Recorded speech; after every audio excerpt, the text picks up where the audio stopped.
10 বছর আগে কোনো সমস্যা ছিল না। হিন্দু মুসলমান কত মিল, কত ভালোবাসা।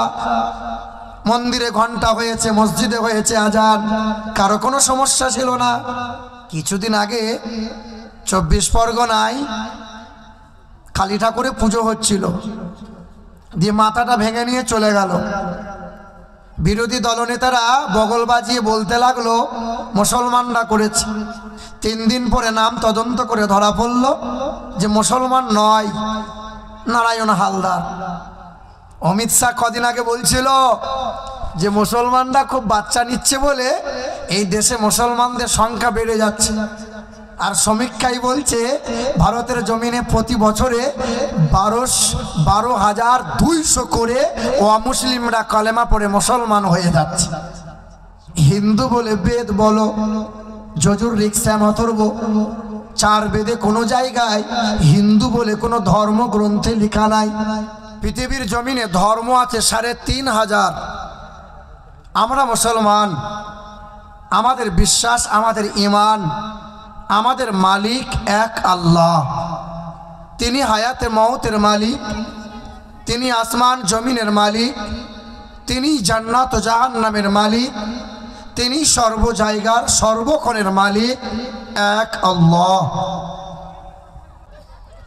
আজকের আলোচনা হিন্দু মুসলমান বৌদ্ধ খ্রিস্টান সকল ধর্ম নিয়ে। কোরআন বলে যে ওয়ালা তাসুবুল্লাযীনা ইয়াদউনা মিন দুনিল্লাহ ফায়াসুবুল্লাহা আদওয়াম বিগাইরি ইলম। হে আমার বান্দাবান্দিরা, কখনো কোনোদিন কোনো দেবদেবী নিয়ে, কোনো ধর্ম নিয়ে তোমরা কটু কথা বলবে না, ব্যঙ্গ করবে না, কাউকে আঘাত যেন করিও না। আমাদের নবী রাসূল সাল্লাল্লাহু আলাইহি সাল্লাম তিনি এই ভালোবাসা, মানবতা, জাতি ধর্ম, এই সম্প্রীতি নবী আমার নিজে দেখিয়ে দিয়ে গেছেন। হাদিস পাকে আছে, মদিনা শরীফে মাগরিবের নামাজ বাদ নবী আমার মসজিদ থেকে বার হচ্ছেন, তো দেখছেন 11 জন অচেনা ব্যক্তি দাঁড়িয়ে আছে। নবী জিজ্ঞাসা করছেন, বাবা তোমরা কারা গো?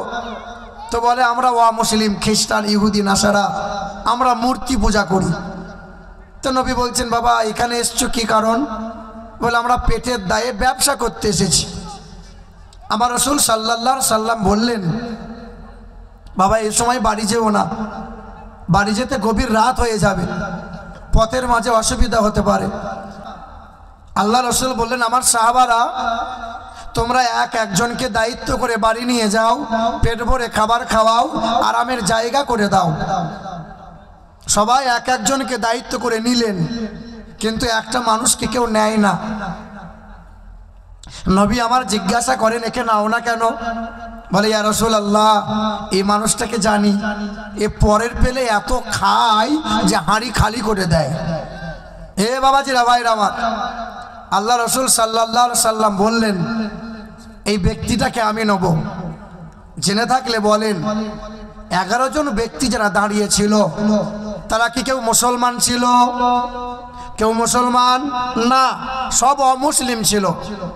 নবী আমার বাড়ি নিয়ে গেলেন, খাবার খেতে দিলেন। খাবার যতবার দেয় ততবার নেয়, কোনো সময় না বলে না, গলা পর্যন্ত খেয়ে নিয়েছে। রাসূল আমার আরামের জায়গা করে দিয়ে চলে গেলেন। নামাজ পড়লেন, ফজর হলো। সকালে ইশরাকের নামাজ পড়ে আমার রাসূল ওই মেহমানের খোঁজ নেওয়ার জন্য দরজার কাছে এলেন। আল্লাহ রাসূল যখন আওয়াজ দিলেন, দরজা টুক করে খুলে গেল, কিন্তু ভেতর থেকে দুর্গন্ধ নাকে এলো। আমার রাসূল দেখছেন মেহমান নাই, কিন্তু ওই অতিথি মেহমান পায়খানা করে, বিছানায় সব পায়খানা করে তলোয়ার ফেলে ভদ্রলোক পালিয়ে গেছে। আমার রাসূল আমার করলেন কি, পায়খানাওয়ালা বিছানাগুলো কুয়ার পাশে নিয়ে গেলেন, কুয়া থেকে পানি উঠায়, নিজে হাতে পরিষ্কার করে। ওমরে ফারুক দেখতে পেয়ে কাতর কণ্ঠে বলে, ইয়া রাসূলুল্লাহ আপনি পবিত্র হাত দিয়ে নাপাক পায়খানা পরিষ্কার করবেন? দেন না ইয়া রাসূলুল্লাহ। আল্লাহ রাসূল বলছেন, না ওমর, মেহমান আমার ছিল, এ কাজ আমার। তুমি এক কাজ করো, আমার ওই মেহমানটাকে একটু খুঁজে এনে দাও তো। ওমরে ফারুক দৌড়ে গেলেন, ওই অমুসলিম ব্যক্তি তাকে ধরে নিয়ে এসছেন, থরথর করে কাঁপছিল, কারণ যিনি ধরে নিয়ে এসছেন তিনি নরম মানুষ না গরম মানুষ? গরম মানুষ। ওমরে ফারুক মানেই বিপদ, মাথা বোধহয় আর থাকবে না, থরথর করে কাঁপছে, কিন্তু দুই নজরে দেখছে দিন দুনিয়ার বাদশাহ আমি যে বিছানায় পায়খানা করেছিলাম সেই বিছানা পরিষ্কার করে। নবী আমার হাত মুছে ধুয়ে ওই অমুসলিম ব্যক্তির হাতটা ধরে বললেন, তুমি আমার মেহমান ছিলে, হয়তো তোমার অনেক কষ্ট হয়েছে, তুমি আমাকে ক্ষমার দৃষ্টিতে দেখো, আর এই তলোয়ারটা ফেলে দিয়ে গিয়েছিলে, তলোয়ারটা নিয়ে তুমি বাড়ি চলে যাও। অমুসলিম ব্যক্তিটা চোখের পানি ফেলে ঝরঝর করে কেঁদেছিল, আর ছুটে এসে নবীর কদমটা বুকে আঁকড়ে নিয়ে বলেছিল, ইয়া রাসূলুল্লাহ, আমি আর বাড়ি যাব না। পৃথিবীর দুশ্মনেরা বলে আপনি নাকি জাদুকর, আপনি নাকি কবি, আপনি নাকি খারাপ মানুষ, কিন্তু আমার নজরে এতদিন যার নামে বদনাম শুনলাম, পৃথিবীর মানব জাতির কল্যাণকর্তা, মুক্তির দূত, মানবতার বন্ধু, মানব জাতির হ্যাঁ বন্ধু তিনি নবী মুহাম্মদ রাসূলুল্লাহ, আমাকে কালেমা পড়িয়ে দেন না ইয়া রাসূলুল্লাহ। তখন চিৎকার করে কালেমা পড়লো, আশহাদু আল্লা ইলাহা ইল্লাল্লাহু ওয়া আশহাদু আন্না মুহাম্মাদান আবদুহু ওয়া রাসূলুহু। মুসলমান বাবাজিরা, ভাইরা আমার, যে কথা বলছিলাম, পৃথিবীর জমিনে ধর্ম আছে আর একটা, সেই ধর্মের নাম হলো খ্রিস্টান ধর্ম। খ্রিস্টান ধর্মের মানুষ যারা, এরা আবার বিশ্বাস করে যে মালিক দুইটা নয়, মালিক হলো তিনটা। কোরআনে আল্লাহ জানালেন, ওয়াকালাল মাসীহু ইয়া ঈসা ইবনে মারইয়াম।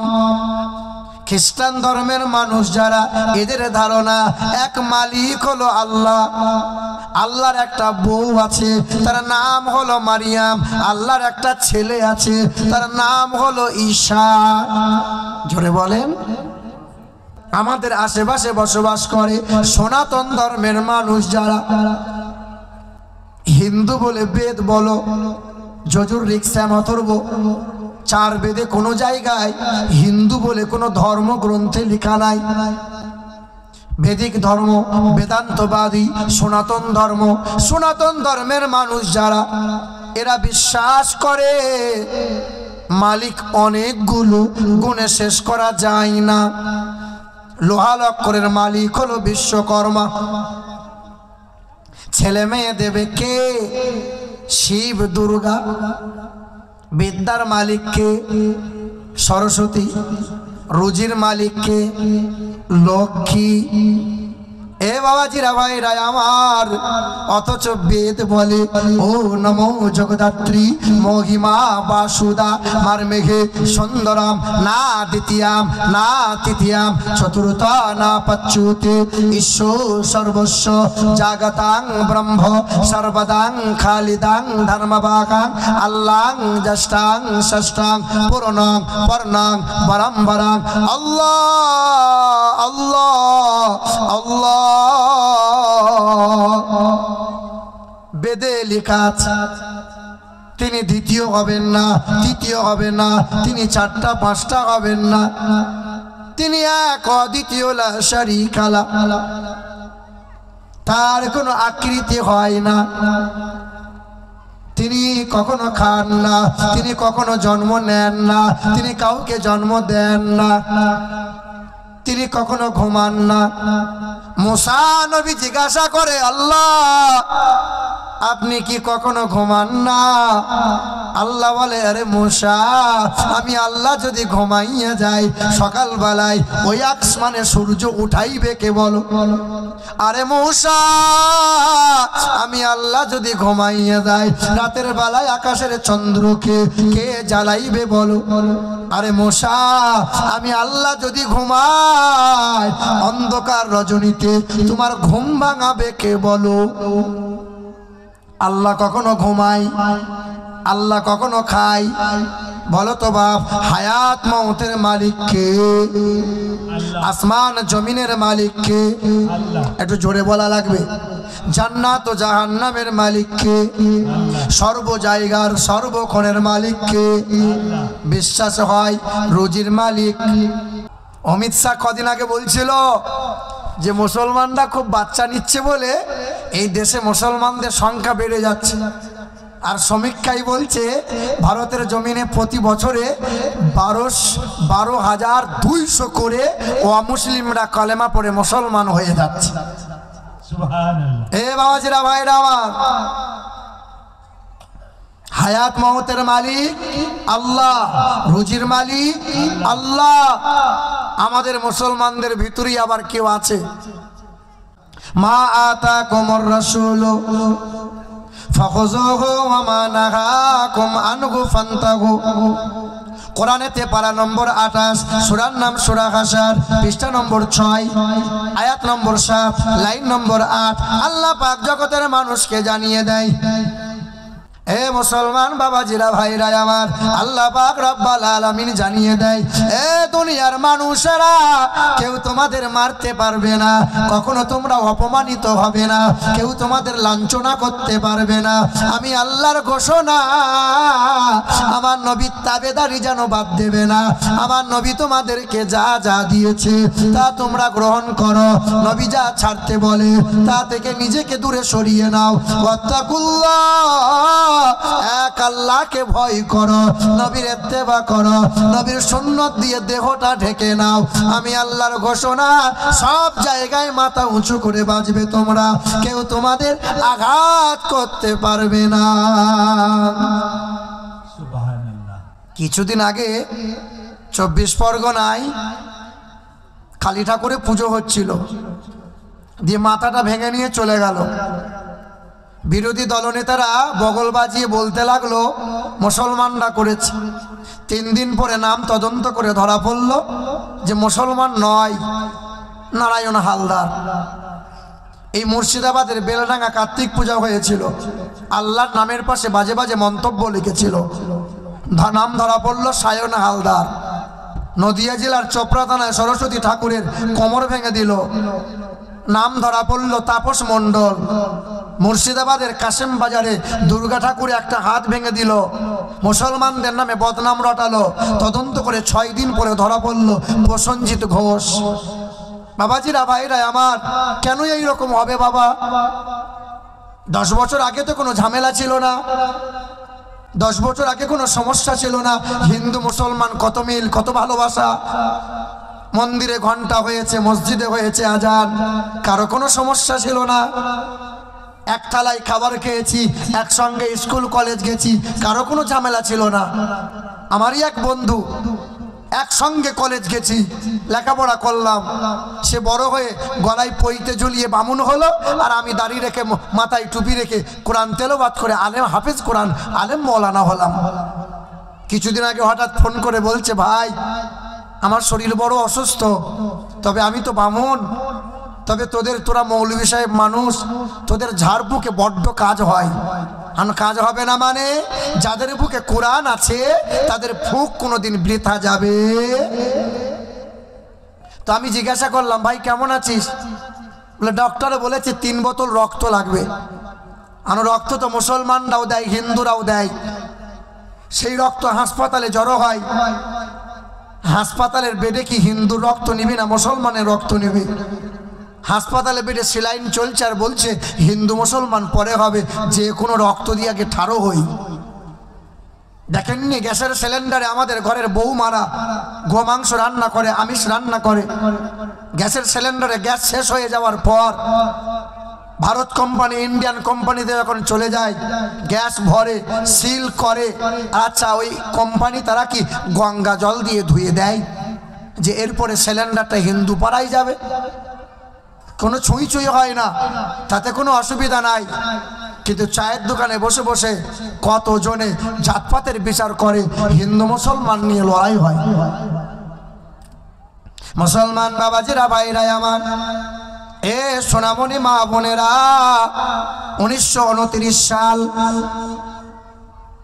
ভারত পাকিস্তান বাংলাদেশ ওই সময় এক ছিল। ওই সময় রাজপাল মালহোত্রা নামে এক বেঈমান আমার রসুলের চরিত্র নিয়ে একটা বই লিখেছিল। বইটার নাম দিয়েছিল রঙ্গিলা রসুল। ওই বইয়ের ভিতরে লিখেছিল মোহাম্মদ চরিত্রহীন, মোহাম্মদ লম্পট। আচ্ছা বলেন তো মুসলমান, এই রকম নবীর চরিত্র নিয়ে কেউ আঘাত করবে, মুসলমানরা মেনে নেবে? যাবে না। বই প্রচার হচ্ছে কিন্তু কোনো মুসলমান কথা বলে না, আন্দোলন করে না, কারণ মারের ভয় সবার আছে। আমি তো খেতে পাই, কে খেতে পেলো আর না পেলো তা দেখার দরকার নাই। চাচা মসজিদে বসে বসে তসবিহ করে, প্রতিবেশীর খোঁজ খবর রাখে না। কি হবে নামাজ রোজা ইমানদারের বড়াই করে, যদি ওই খোদার কোরআন পড়ে থাকে নর্দমাতে, মসজিদের কোণে বসে জিকির করো যতই কষে, এইভাবে যাই না পাওয়া আল্লাহকে। কি হবে বেঁচে থেকে অযথা বিদ্যা শিখে, যদি না করতে পারো শোষণবিহীন সমাজটাকে? হক কথা বলা লাগবে কি লাগবে না? সৎ কাজ করো, সৎ কাজের আদেশ করো, অসৎ কাজের নিষেধ করো। নিজে জাহান্নামের আগুন থেকে বাঁচো, পরিবারকে জাহান্নামের আগুন থেকে বাঁচানো লাগবে। ওই সময় বাজারে যখন বই প্রচার হয়ে গেল, ইলমুদ্দিন বলে 20 বছরের নওজোয়ান যুবক, হাফেজে কোরআন ছিল, সেনাই ছিল 30 পারা কোরআন, বাজারে গিয়েছিল, মা সবজি কিনতে পাঠিয়েছিল, বাজার থেকে বই কিনে নিয়ে এসে বলল, মা এই বইয়ের ভিতরে আমার নবীকে গালমন্দ করেছে।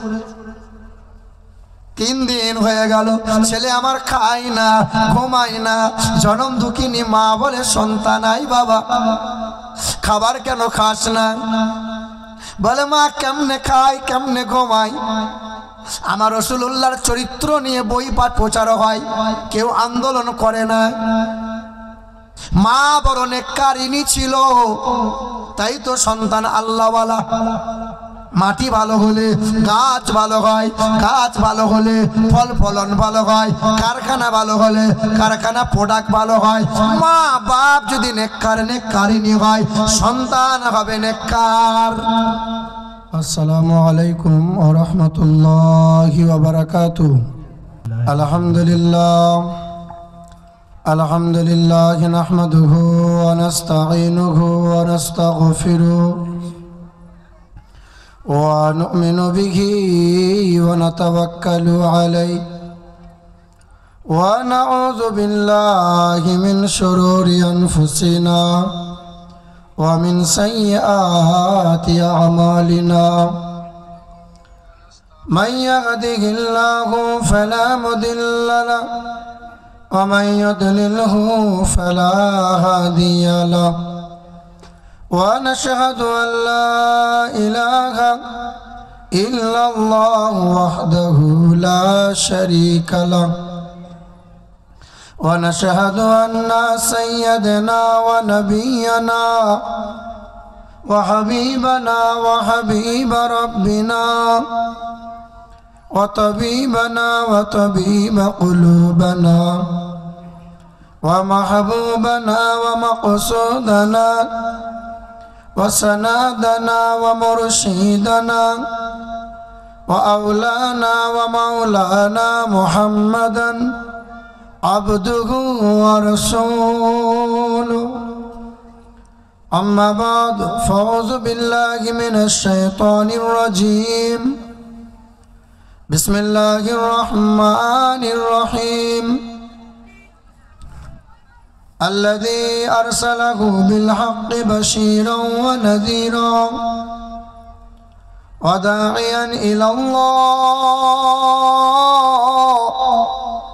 بإذنه وسراجا منيرا.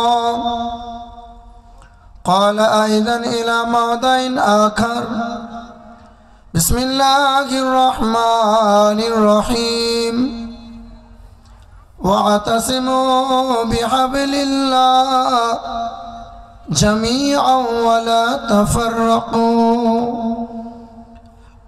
صدق الله مولانا العظيم وصدق رسوله النبي الكريم إن الله وملائكته يصلون على النبي يا أيها الذين آمنوا صلوا عليه وسلموا تسليما اللهم صل على مولانا محمد وعلى آل سيدنا ذكر لا إله إلا الله لا إله জোরে পড়ি লা ইলাহা ইল্লাল্লাহ লা ইলাহা লা ইলাহা ইল্লাল্লাহ মুহাম্মাদুর রাসূলুল্লাহ। আলহামদুলিল্লাহ, সমস্ত প্রশংসা সেই মহান মালিকের জন্য, যিনি বড় দয়া করে আমাকে আপনাদেরকে রহমতের মজলিসে, ক্ষমা পাওয়ার মজলিসে, ফেরেশতাদের মাঝে, জান্নাতের বাগানে তার বান্দাগুলোকে বেছে বেছে নিয়ে তারই পবিত্রময় জায়গায় তিনি আমাদেরকে বসার সুযোগ করে দিয়েছেন। সেই মহান মালিকের দরবারে কালামে শুকরিয়া আদায় করে মুক্ত কণ্ঠে বলি আলহামদুলিল্লাহ। তিনি আল্লাহ, যিনি কাল ছিলেন, আজ আছেন, আগামীতেও থাকবেন। আমরা ছিলাম না, আজ আছি, আমরা আগামী থেকেও থাকবো না। তিনি আল্লাহ, যার কোষাগারে, যার ভান্ডারে, তার রাজত্বে, তার দরবারে কখনো কোনো সময় কোনো জিনিসের অভাব পড়ে নাই, আজও পড়ছে না, আগামীতেও পড়বে না। এত বড় দরবারের মালিক যিনি, তিনি হলেন আল্লাহ। তারই ইচ্ছাই পৃথিবীতে এসেছি আমরা, তারই ইচ্ছাই পৃথিবী থেকে যাব আমরা। পৃথিবীতে আসার সময় কেউ নিজেরা ইচ্ছে মতো আসতে পারি নাই, আর পৃথিবী থেকে যাওয়ার সময় কেউ আমরা ইচ্ছে মতো যেতে পারবো না। পৃথিবীতে আসার সময় যদি আমরা নিজেরা ইচ্ছে মতো আসতে পারতাম, তাহলে নিশ্চয়ই গরিবের ঘরে আসতাম না, রাজা বাদশাহ জমিদারের বাড়িতেই আসতাম। কিন্তু এসেছি বাপ কার ইচ্ছায়। পৃথিবী থেকে যখন যাওয়ার যখন সময় হবে, মালাকুল মাউত ফেরেশতা যখন হাজির হবে, আপনার এলাকার কোনো নেতা মন্ত্রী, এমএলএ, এমপি, ধনী মানুষ যদি টাকা দিয়ে মালাকুল মাউত ফেরেশতাকে ঘুষ দিয়ে নরম করাতে চায়, সম্ভব হবে? ডাকলেই তার ডাকে সাড়া দিতে হবে, দেরি করা যাবে না। আর তিনি কখন আমাদেরকে ডাক দেবেন এ কথা অগ্রিম আমাকে আপনাকে কাউকে শোনাবে না। তারই ইচ্ছে মতো আমাদেরকে যাওয়া লাগবে। যাওয়ার সময় নিজেরা ইচ্ছে মতো যেতে পারবো। তাহলে এলাম আমরা কার ইচ্ছায়, যাব আমরা কার ইচ্ছায়? আরে আল্লাহর নামটা করেন, তা তো কৃপণতা করেন কেন বাপ? এসেছি কার ইচ্ছায়, যাব কার ইচ্ছায়, আর এই মধ্যখানে জীবনটুকু চালাবো কার ইচ্ছায়, চালাচ্ছি কার ইচ্ছায়? নিজেরা ইচ্ছা মতো চালাই। মুসলমান মানে কোনোদিন মরে যাওয়ার পর আপনাকে কেউ ঠাড়ো করে পুঁতে দেবে না। আপনি নামাজ পড়েন না, কিন্তু আপনি মুসলমান। রমজান মাসে রোজা আপনি রাখেন না, কিন্তু আপনি মুসলমান। সুদের কারবার মাশাল্লাহ ভালোই চলে, তাতে অসুবিধা না। আর লটারি জুয়া তো বলতে হবে না, কিন্তু মুসলমান। কেন? আধার কার্ডে মুসলমান, প্যান কার্ডে মুসলমান, জমির দলিল আর পর্চাতে আমরা মুসলমান। যে মানুষটা জীবনভর হারাম খেলো, হারামের সঙ্গে উঠা বসা করলো, ওই মানুষটা যখন কেল্লা পথে মানে মারা গেল, সমাজের কিছু কিছু মানুষ বলল ও শালা মরেছে ঠিক হয়েছে, কবরে দিলে কবরে জায়গা হবে না। সমাজের নামাজি বুদ্ধিজীবী হাজি বান্দা যারা, এরা বলবে বাবা এই রকম করে বলিস না। মুসলমান যত বড় সে পাপ অন্যায় করুক না কেন, মরে যাওয়ার পর শ্মশানে চিতাই পোড়ানো হবে না। পৃথিবীর যত বড় দামি আর শিক্ষিত মানুষ হোক না কেন, সে ইমানদার মুসলমান নয় বলে তাকে শ্মশানে চিতাই পুড়িয়ে দেওয়া হয়। তাকে না হয় বৈরাগ্যদের মতো ঠাড়ো করে পুঁতে দেওয়া হয়। বাবাজিরা ভাইরা আমার, আল্লাহ বলে বান্দা তুমি নামে মুসলমান, তাই তোমারে কেউ শ্মশানে পোড়াই না।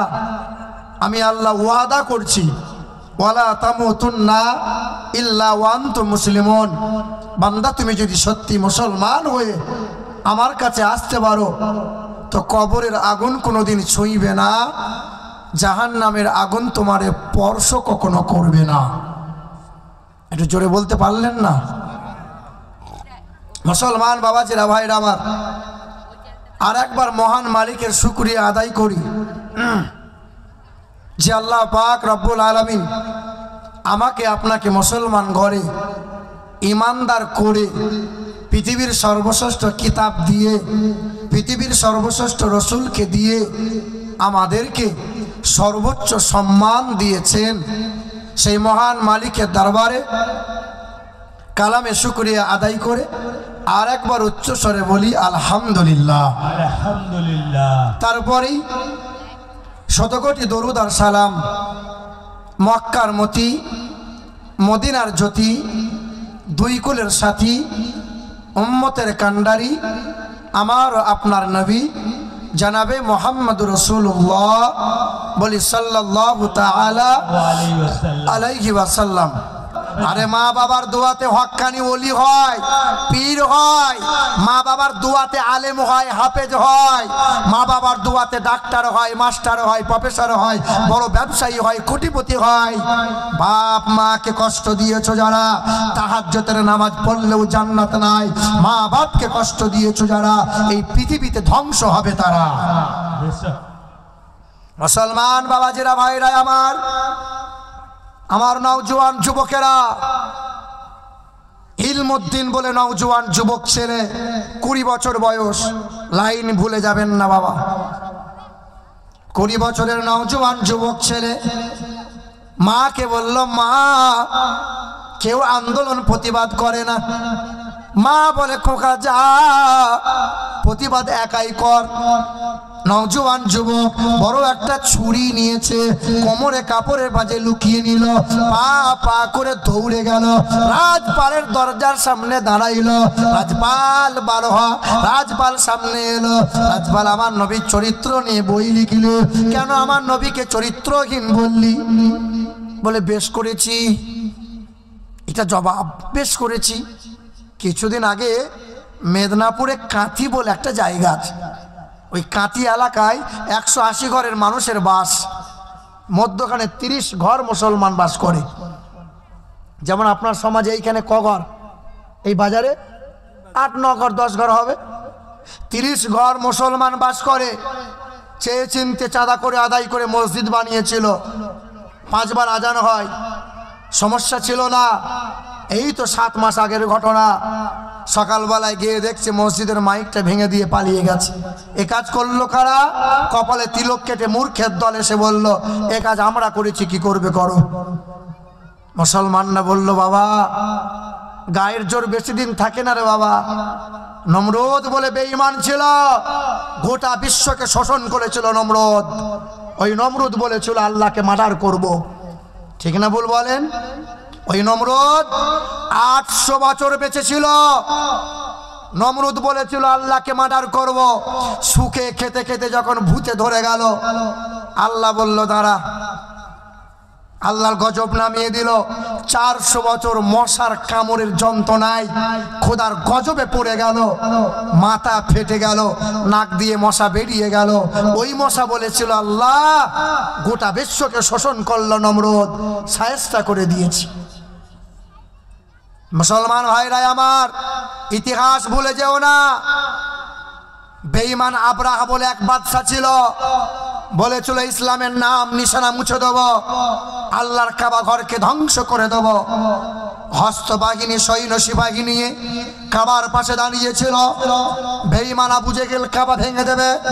ওই সময় আল্লাহ বলেছিল, হে ঝাঁক ঝাঁক পাখি, তোমরা কাঁকর ফেলে দাও। জমিন থেকে কাঁকর নিয়ে ফেলে দিয়েছিল। 1 গ্রামের কাঁকর পড়তে দেরি, কুইন্টাল কুইন্টাল ওজন হতে দেরি হয় নাই। জালিমের দল ধুলোর সঙ্গে মিশে গিয়েছিল। গায়ের জোর সব দিন চলে বাবা? খবর নিয়ে দেখো না কতজন গায়ের জোর দেখিয়েছিল। আজ বেটা নরম, গরম ছিল এককালীন, আর ঠান্ডা হয়ে গেছে এখন। মুসলমান ভাইরা আমার, বেঈমান রাজপাল মালহোত্রা বলল, বেশ করেছি। ইলমুদ্দিন আল্লাহর বান্দা, 30 পারা কোরআন আছে বুকে। এই নওজোয়ান ছেলেটা করলো কি? ছুরিটা বার করলো, শত মানুষের সামনে রাজপালের বুকের মধ্যে গেঁথে দিল। রাজপাল লটকে পড়ে গেল। ওই বেঈমান যখন মারা যায়, আল্লাহর বান্দা ইলমুদ্দিন গ্রেফতার হয়ে গেল, জেলে বন্দী হয়ে গেল।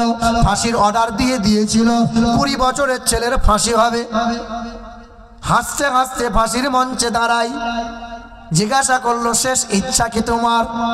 বলে, আমার শেষ ইচ্ছা বুকে আছে 30 পারা কোরআন, তবে ওই কোরআনটাকে নিয়ে আসো, একটু চুমা দেবো। কারণ কোরআন চুমা দিলে স্বভাব, দেখলে স্বভাব, হাত বোলালে স্বভাব, কোরআন বুকে আঁকড়ে ধরলে স্বভাব, কোরআন পড়লে স্বভাব, কোরআন শুনলেও স্বভাব। আল্লাহর বান্দা ইলমুদ্দিন কোরআনে ছোমা দিয়ে ফাঁসির মঞ্চে দাঁড়িয়েছিল। কালো কাপড় পরিয়ে দিল, জাল্লাদ গলায় দড়িতে ফাঁস দিল। সময় হয়ে গেল, আল্লাহর বান্দার চেহারা ঝুলে গেল, ইন্তেকাল হয়ে গেল। বাড়ি নিয়ে গেল, গোসল দেয়া হলো, কাপড় পরানো হলো। লাখ লাখ মুসলমানেরা জামায়াত হয়ে গেল। জানাজা সমাপ্ত হয়ে গেল। জানাজা সমাপ্ত হয়ে যাওয়ার পর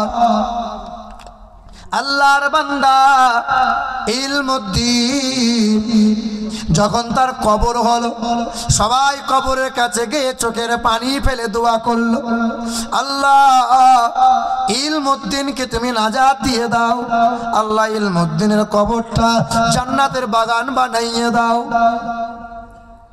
1 মাস কেটে গেল, 2 মাস পার হয়ে গেল, 3 মাস পার হয়ে গেল। আল্লাহর বান্দা কবরস্থ হয়ে আছে। পুলিশ প্রশাসন হাজির হলো। কবরটা খনন করা হবে, লাশ উঠানো হবে, তদন্ত করা হবে, পোস্টমর্টম করা হবে। কবরটা খনন করা হয়। হাজার হাজার মানুষেরা নাকে মুখে কাপড় দিয়ে দাঁড়িয়ে দেখছিল। লাশের তো দুর্গন্ধ বার হওয়া কথা, কিন্তু না না, চেহারার লোম চুল খসে নাই, চামড়া ফোলে নাই, মাংস ফেটে নাই, কাপড়ের কাপড় ময়লা হয় নাই। আল্লাহর বান্দা আল্লাহর জন্য, নবীর জন্য জীবন দিয়েছিল। বুকে ছিল 30 পারা কোরআন। তাই তো আল্লাহ পাক কবরটা জান্নাতের বাগান বানিয়ে দিয়েছিল। আল্লাহ পাক চেহারা সহ গোটা কবরের মাটি সুগন্ধময় করে দিয়েছে। যারা কবরের মাটি খুঁড়ছিল, তারা এই মাটি আপনার করলো কি, এই মাটি পকেটে নিল। এত পরিমাণে সুগন্ধ, কারণ ইসলামের জন্য জীবন দিয়েছিল। 20 বছরের নওজোয়ান মুসলমান। এই গত বছর দুর্গা পূজা হলো।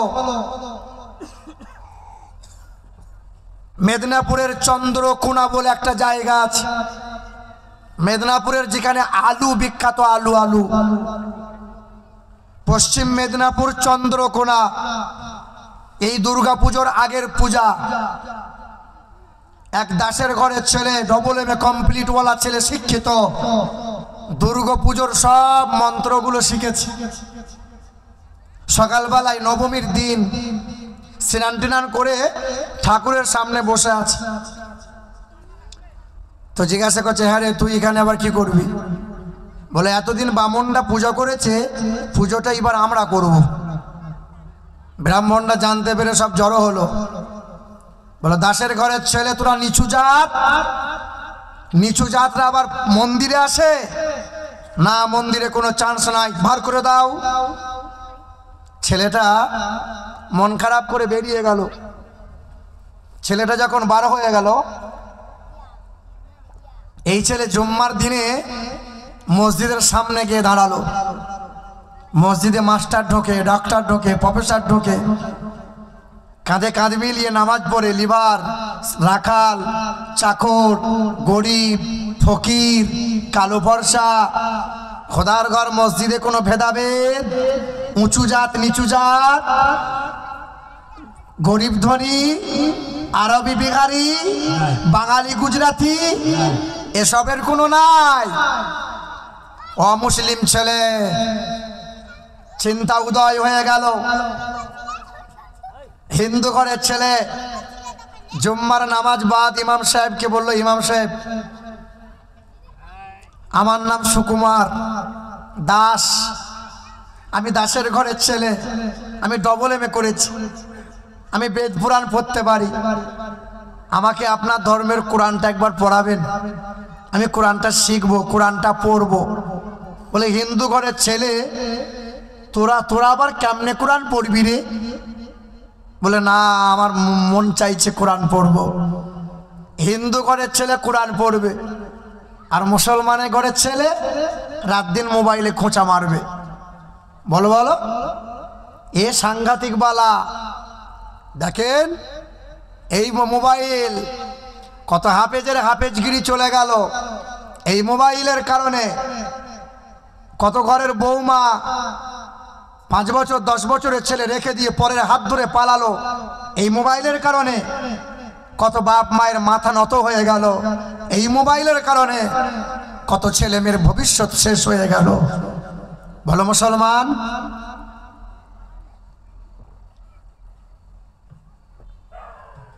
এ নওজোয়ান যুবকেরা, দাসের ঘরের ছেলে বলল, হুজুর আমাকে কোরআন পড়া শেখান।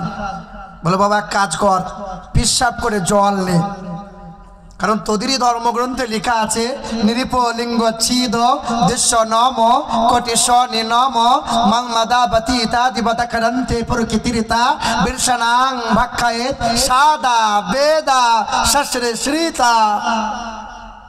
অপবিত্র থেকে বাঁচো বাবা, পিশাবের ছিটা থেকে বাঁচো, আর ওই মহামানবকে মানো যে মহামানব পৃথিবীতে যখন এলো লিঙ্গচ্ছেদ নিরীপ লিঙ্গচ্ছেদ খাতনা করা অবস্থায় পৃথিবীতে এলো, যিনি মানুষকে পবিত্রতার কথা বলে, ওই মহামানবকে মানো।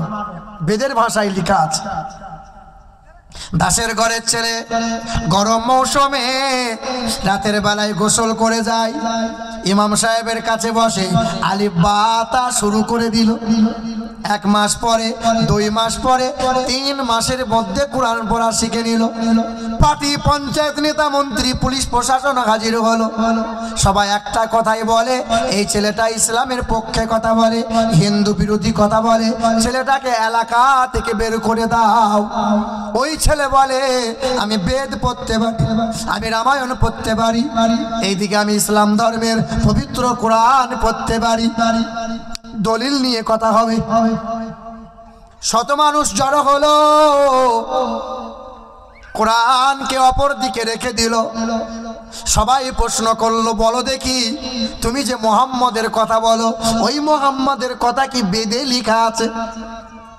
বলে কলকি পুরাণ 2 নম্বর অধ্যায় 25 নম্বর শ্লোকে বলা আছে, দ্বাদশাং সকল পক্ষাস মাধবে মাসি মাধবাম জাতং দত্তা সাতু পুতরাং পিতরৌরুষ্ট মনুষ্য সম্ভালে বিষ্ণু যশাস গৃহে পাদুর্বভম্মহাম সুমতাং বিষ্ণু যশাস গর্ভমদত্ত বৈষ্ণবাম।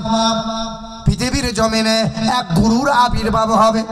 তিনি একটা ধর্মের গুরু হবেন না, তিনি হবেন জগৎ গুরু, তিনি হবেন বিশ্বের মহান নেতা। আসবেন তিনি মাধব মাসে, মাধবে মাসে মাধবাম। আসবেন তিনি মাধব মাসে, রবিউল আউয়াল মাসে। আসবেন তিনি দ্বাদশ তিথিতে মানে 12 তারিখে। আসবেন তিনি সাম্বালা শহরে মানে শান্তিময় মরুভূমির বারুল চরে। আসবেন তিনি পুরোহিতের ঘরে মানে উচ্চ বংশে। আসবেন তিনি পৃথিবীর বড় গোত্রে মানে হাসিম গোত্রে। আসবেন তিনি কুরাইশ বংশে। বাবার নাম হবে বিষ্ণু যশা, বাংলা করলে হবে আল্লাহর দাস, আরবি করলে হবে আব্দুল্লাহ। মায়ের নাম হবে সুমতি, বাংলা করলে হবে সুন্দরমন সত্যপ্রিয়া, আরবি করলে হবে আমিনা। বেদের পাতায় লেখা আছে জগৎ গুরুর কথা। ইন্দ্রজোনা উপস্রোত আম সন্তা সরতি শতপতি মারমেঘে সুন্দরাম মঙ্গলাম নরসংসা। তার নাম হবে নরসংসা। নরসংসার বাংলা করলে হবে প্রশংসিত। তিনি এমন একজন হবেন, নাম হবে তার মুহাম্মদ রাসূলুল্লাহ, যিনি জীবনে কখনো কোনোদিন একটা মিথ্যা কথা বলেন নাই। তিনি এমন একজন মহানবী, জীবনে কখনো কোনোদিন মিথ্যা কথা বলেন নাই। এই হাত বা জবান দিয়ে মানব অথবা দানবের সঙ্গে কখনো দুর্ব্যবহার করেন নাই। এই হাত দিয়ে কখনো বিনা কারণে গাছের ফল ফুল পাতা ছেড়েন নাই। তিনি এমন একজন বিশ্বের মহান নেতা, যিনি জীবনে কখনো কোনোদিন কালো মানুষ বলে দূরে সরে দেয় নাই। তিনি কোনোদিন গোলাম বলে কাউকে নিচু জাত বলে দূরে ঠেলে দেয় নাই। তিনি হলেন কল্যাণকর্তা, মানব জাতির মুক্তির দাতা, জানাবে মুহাম্মাদুর রাসূলুল্লাহ। বলে এটা বেদের গেল, কোরআনে আল্লাহ জানিয়ে দিল। কোরআন শরীফের পারা নম্বর 29, সূরার নাম সূরা কালাম, আয়াত নম্বর 3, পৃষ্ঠা নম্বর 3, লাইন নম্বর 14। ওয়া ইন্নাকা লা আলা খুলুকিন আযীম। আবার কোরআন পাকে জানিয়ে দিলেন পারা নম্বর 17, সূরার নাম সূরা আম্বিয়া, আয়াত নম্বর 110, পৃষ্ঠা নম্বর 10, লাইন নম্বর 6। আল্লাহ পাক জানাইলেন পারা নম্বর 28, সূরার নাম সূরা জুমআ, আয়াত নম্বর 2। হুয়াল্লাযী বা'আসা ফিল উম্মিয়িনা রাসূলাম মিনহুম ইয়াতলু আলাইহিম আয়াতিহি ওয়া ইউযাক্কিহিম ওয়া ইউআল্লিমুহুমুল কিতাবা ওয়াল হিকমা। পৃথিবীতে একজন গুরু আসবেন। এ মুসলমানরা, ওই আমার রসুলকে পাঠাইব তোমাদের জন্য, শুধু নয় আসমানের জন্য, জমিনের জন্য, গাছপালা তরুলতার জন্য। আমার রসুল হলেন জগৎ গুরু, কল্যাণকর্তা, মানব জাতির মুক্তির দূত, রাহমাতাল লিল আলামিন, জানাবে মুহাম্মদুর রাসূলুল্লাহ। দাসের ঘরের ছেলে বলল, এলাকা থেকে বার করে দেবে, দাও, মারবে মারো, কিন্তু শত মানুষের সামনে সাক্ষী রাখছি, শুনে রেখে দাও, কালমা লা ইলাহা ইল্লাল্লাহু মুহাম্মাদুর রাসূলুল্লাহ। নাম ছিল সুকুমার, পাল্টে নাম রেখে দিল আব্দুর রহমান। মুসলমান ভাইরা আমার, পৃথিবীর জমিনে, আচ্ছা বলেন তো বাবা, এই পৃথিবীর জমিন থেকে সর্বপ্রথম যিনি চাঁদে গিয়েছিলেন, একজন যুবক ছেলে বলো তো, পৃথিবীর জমিন থেকে সর্বপ্রথম যিনি চাঁদে গেলেন ওই বৈজ্ঞানিকের নাম কি গো? কারো জানা আছে? পৃথিবীর জমিন থেকে সর্বপ্রথম চাঁদে গিয়েছিলেন যিনি, ওই বৈজ্ঞানিকের নাম কি কারো জানা আছে? তার নাম হলো নীল আর্মস্ট্রং। 1969 সালে জুলাই মাসের 20 তারিখে সর্বপ্রথম চাঁদে পা রেখেছিলেন তিনি। দেন দুনিয়ার বাদশাহ হাবিবে কিবরিয়া জানাবে মোহাম্মদ সাল্লাল্লাহু আলাইহি ওয়াসাল্লামের জন্য তিনি বলেন, যখন সাংবাদিকরা প্রশ্ন করলো, স্যার আপনি যে চাঁদে গেলেন, তো চাঁদের কি তথ্য পেলেন? বলে, আমি যখন চাঁদে গেলাম, চাঁদে কোনো অক্সিজেন নাই, চাঁদের মাটিতে কোনো উর্বরতা নাই, তবে চাঁদে কালো রেখা, কালো দাগ পেলাম, কালো রেখা, একটা দাগ দেখতে পেলাম। সাংবাদিকরা প্রশ্ন করেছিল, স্যার আপনি যে চাঁদে কালো দাগ পেলেন, তো এই দাগটা কিসের জন্য, এটা কি জানা আছে? ওই বৈজ্ঞানিক 6 মাস রিসার্চ করেছিল। ওই বৈজ্ঞানিক বলেছিল, কোরআন পড়লাম, বাইবেল পড়লাম, জিন্দাবাস্তা আমি রিসার্চ করলাম, ইকতারাবাতিস সাআতু ওয়ান শাক্কাল কামার। আমি রিসার্চ করে জানতে পারলাম পৃথিবীর এক মহান নেতা এই জমিন থেকে ইশারা করেছিলেন, যার এক আঙ্গুলের ইশারায় আকাশের চাঁদ 2 টুকরো হয়েছিল, আবার তারই আঙ্গুলের ইশারায় আকাশের চাঁদ জোড়া লেগেছে। আজও চাঁদে দাগ আছে, কিন্তু রাসূলুল্লাহর চরিত্রে বিন্দু মাত্র কোনো দাগ নাই। আল্লাহর কোরআন বলে, হে দুনিয়ার মানুষেরা, পৃথিবীতে যদি মাথা উঁচু করে বাঁচতে চাও রে বান্দা, এক হলো মুহাম্মাদুর রাসূলুল্লাহ, আর দ্বিতীয় হলো কালামুল্লাহ। এই দুটো সম্পদ যেন কখনো তোমরা ছাড়বে না। এক মুহাম্মাদুর রাসূলুল্লাহ, দ্বিতীয় কালামুল্লাহ। আচ্ছা বলেন তো বাবা, পৃথিবীর দুশ্মনেরা মসজিদ ভেঙে দিচ্ছে, মাদ্রাসাগুলো গুঁড়িয়ে দিচ্ছে। আচ্ছা পৃথিবীর সব দুশ্মনরা যদি চক্রান্ত করে কোরআনগুলোকে বস্তায় ভরে আর নদীতে যদি বস্তায় ভরে ভরে ভাসিয়ে দেয়, পৃথিবী থেকে কোরআন হারিয়ে যাবে কিনা বাবা? যাবে না। পৃথিবীর সব কোরআন যদি এক জায়গায় জড়ো করে আগুনে পুড়িয়ে দেওয়া হয়, পৃথিবী থেকে কোরআন মুছে যাবে? যাবে না। যদি আগুন লেগে ধ্বংস হয়, তাও যাবে। যদি আগুন লেগে ধ্বংস হয় পৃথিবীর সব বইয়ের দোকান, আরে বিশ্ব থেকে হারাবে না পবিত্র কোরআন। বলো কেমন করে করবে ধ্বংস তোমার আগুনের তেজ? আরে বিশ্বে ভরা লক্ষ লক্ষ আছে কোরআনের হাফেজ। আচ্ছা বলেন তো বাবা, এই কোরআন মোটামুটি ওজন কতটা হবে? ওজন কতটা হবে বাবা বলেন? 1 কিলো হবে? আল্লাহ বলে 7 আসমান 7 জমিন, তার চাইতেও ভারী হলো আল কোরআন। লাউ আনজালনা হাযাল কুরআন আলা জাবালিল লারাআইতা খাশিআ মুতাসাদ্দিআম মিন খাশিয়াতিল্লাহ। আবার আল্লাহ বলেন, ইন্না আরাদনাল আমানাতা আলাস সামাওয়াতি ওয়াল আরদ। কোরআনেতে পারা নম্বর 22, সূরার নাম সূরা আহজাব, আয়াত নম্বর 72, লাইন নম্বর 12, পৃষ্ঠা নম্বর 6।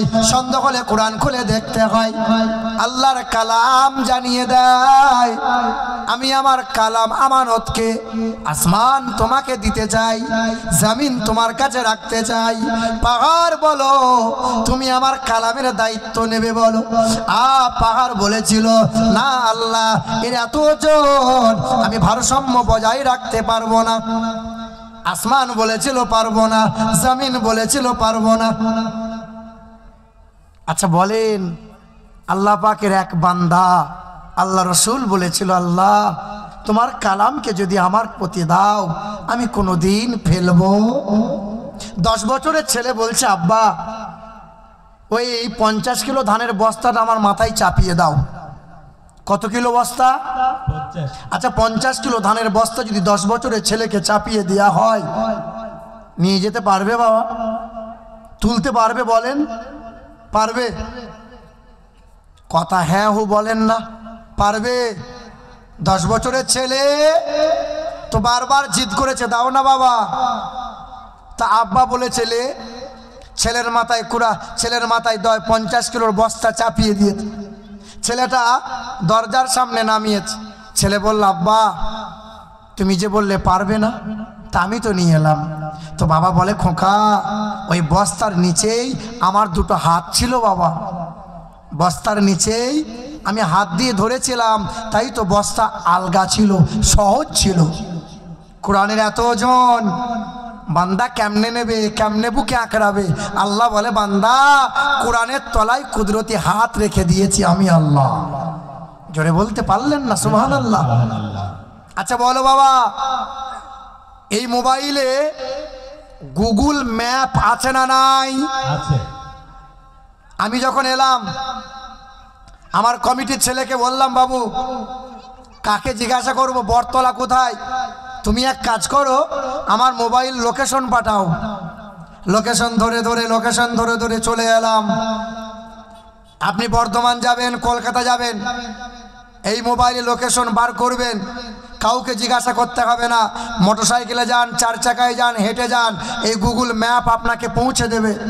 মক্কা যাবেন, মদিনায় যাবেন, যেখানে যাবেন পৃথিবীর কোনায় কোনায় এই গুগল ম্যাপ আপনাকে পৌঁছে দেবে।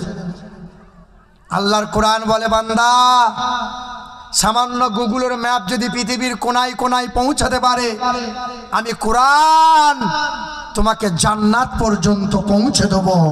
সুবহানাল্লাহ। জোরে হবে না সুবহানাল্লাহ? একটু জোরে বলেন নারে তাকবীর, নারে তাকবীর। আল্লাহ বলে, দুই সম্পদ ছাড়বি না, এক মুহাম্মদ রাসূলুল্লাহ, দ্বিতীয় কালামুল্লাহ। এই কোরআনের সঙ্গেও অনেকজনা বেয়াদবি করতে চেয়েছিল।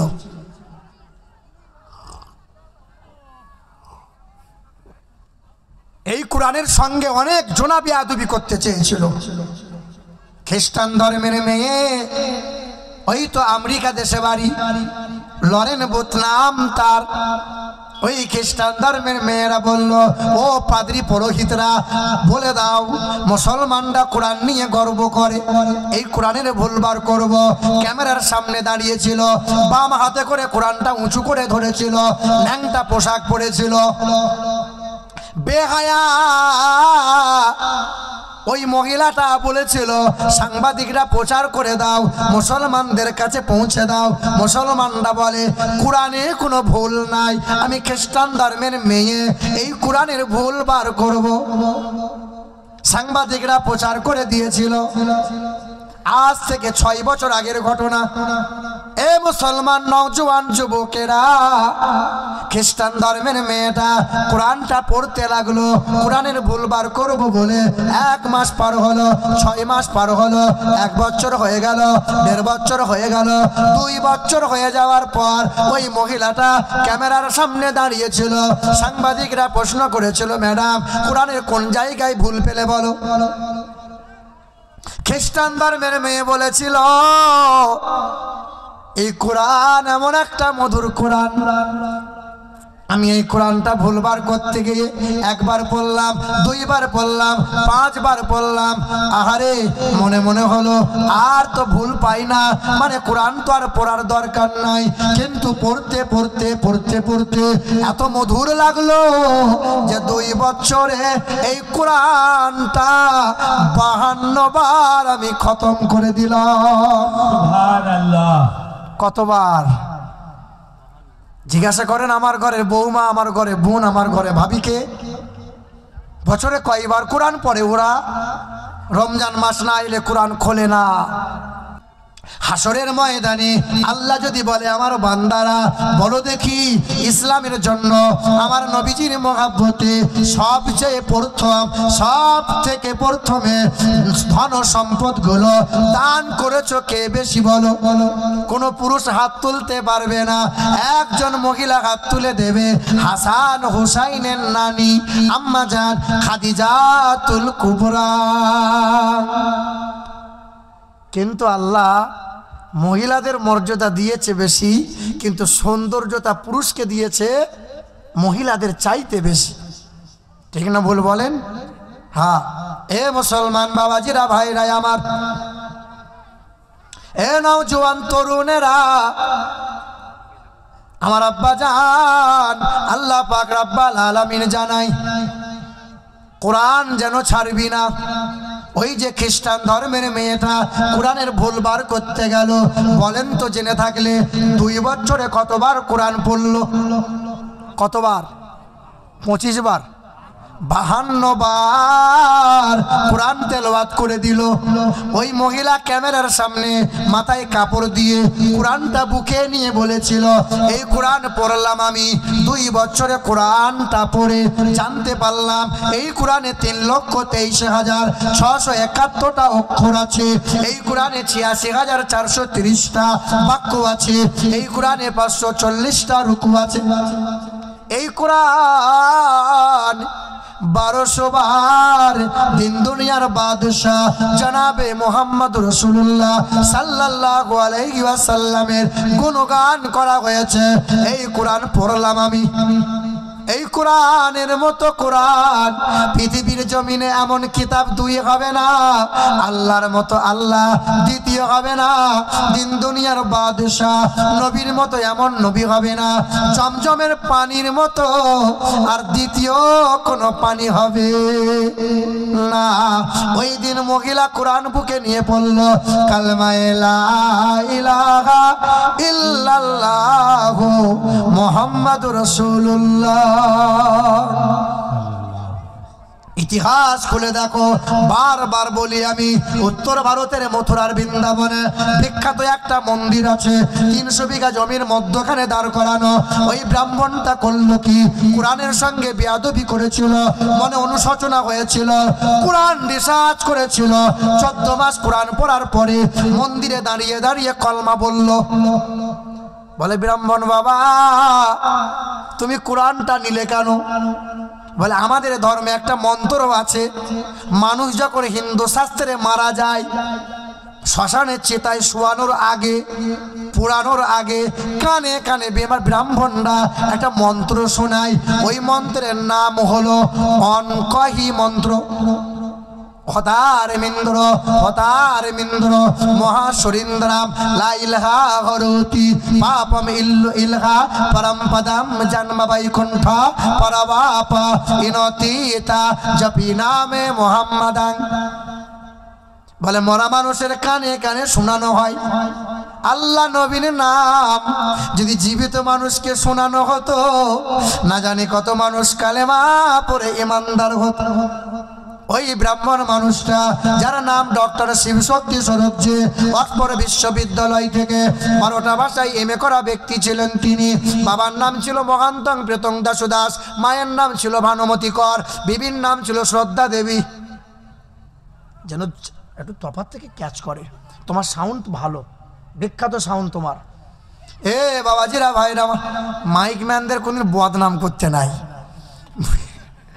এ বাবাজিরা ভাইরা আমার, ও সোনামণি মা বোনেরা, ব্রাহ্মণ মানুষটা কলেমা পড়েছিল, কোরআন বুকে নিয়েছিল, মন্দির থেকে বিতাড়িত করলো। 12টা ভাষায় MA করা ব্যক্তি ছিলেন তিনি। কালেমা পড়ে ইমানদার হয়ে মাথায় টুপি রাখলেন তিনি, গালে দাড়ি রাখলেন তিনি। আরে ওয়া মুসলিম হয়ে যদি নবী চিনতে পারে, কোরআন চিনতে পারে, বলো তুমি কেন পারবে না? এই তো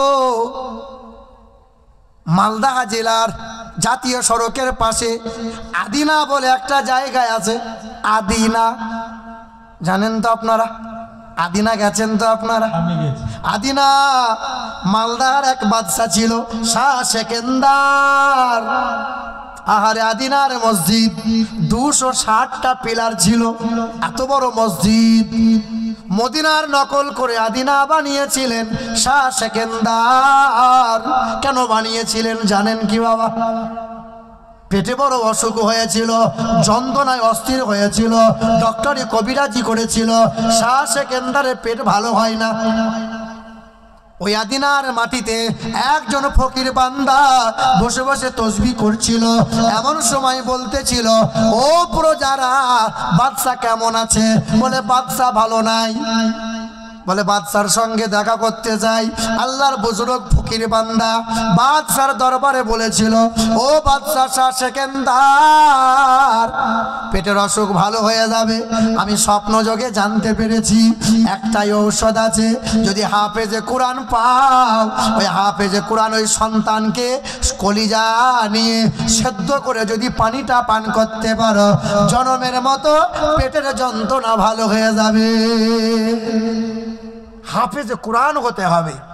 সিনাই থাকবে 30 পারা কোরআন, এইরকম হাফেজ নিয়ে তার কলিজা দিয়ে সেদ্ধ করে পানি পান করতে পারো। তো বাদশাহ সেকেন্দার বলে, ফকির সাহেব তুমি যে ওষুধ বলছো, এই ওষুধ কি পাওয়া সম্ভব? বলে চেষ্টা করে দেখেন। দিনাজপুরে খুঁজে খুঁজে বেড়ালো, শত শত প্রজা, এদিকে 4 জনা, মুর্শিদাবাদে, উত্তরবঙ্গ, দক্ষিণবঙ্গ, জলপাইগুড়ি, কোচবিহার ঘুরে ঘুরে বেড়ায়। কোন মা সন্তান দেবে, টাকার বিনিময়েও সন্তান কোনো মা দিতে কি পারে? ওপার বাংলা পাবনা বলে একটা জেলা আছে, পাবনা জেলায় চলে গেল। এক চাচার কাছে সন্তান মানুষ হয়েছিল, তার বাবা নাই। বাচ্চা হাফেজ কোরআন, চাচাকে বলল ছেলেকে বিদেশে পড়তে পাঠাবো। টাকার বিনিময়ে প্রজার রাজার কাছে বিক্রি করে দিয়েছে। ওই হাফেজ কোরআনকে বাংলার জমিন থেকে নিয়ে আসা হলো, পাবনা জেলা থেকে মালদাহায় নিয়ে আসা হলো। বাদশার দরবারে যখন হাজির করানো হলো, বলে ভালো করে খাওয়াও, কাল হালাল হবে। সন্ধ্যাবেলায় ছেলে যখন ঘরে বসে আছে, একজন মহিলা বলছে, বাবা জনমের মতো খেয়ে নে বাবা, কাল হয়তো আর খেতে পাবি না। বলে বুঝতে পারলাম না। বলে তুই কি জানিস না খোকা, তোর চাচা তোকে বিক্রি করে দিয়েছে, আগামীকাল তোরে জবাই হবে, কলিজা সেদ্ধ করে শাহ সেকেন্দার পানিটা পান করবে, পেটের অসুখটা ভালো হবে। এমনই শোনা মাত্রই কোরআনটা খুলে বসে গেল। হাফেজে কোরআন সূরা ইয়াসিন পড়তে লাগে, সূরা রহমান পড়তে লাগে, সূরা ওয়াকিয়া, সূরা মুলক পড়তে লাগে। আর চোখের পানি ফেলে, আল্লাহ রব্বানা তোমার দরবারে কোরআন বুকে নিয়েছি, আল্লাহ তোমার দরবারে কেঁদে বলি, আল্লাহ শাহ সেকেন্দারের পেটের অসুখ ভালো করে দাও। ও দয়ার মালিক আল্লাহ, চোখের পানি ফেলে হাফেজে কোরআন দোয়া করে। বাদশা কান লাগিয়ে শোনে। সকালবেলায় উঠে বলে, আমার পেটের অসুখ অর্ধেক ভালো হয়ে গেছে, অর্ধেক ভালো হয়ে গেছে। ওই শাহ সেকেন্দার বলে, এক কাজ করো, আজকের দিনটা সুযোগ দেওয়া হোক। আবার সন্ধ্যা ঘনিয়ে এলো, ছেলে গুনগুন করে কান্না করে, আর সারাদিন না খাওয়া, রাত দিন সকাল সন্ধ্যা ছেলের মরণের স্মরণ করে, মরণের চিন্তা। কোরআন পড়ে, সকাল সন্ধ্যা কোরআন পড়ে।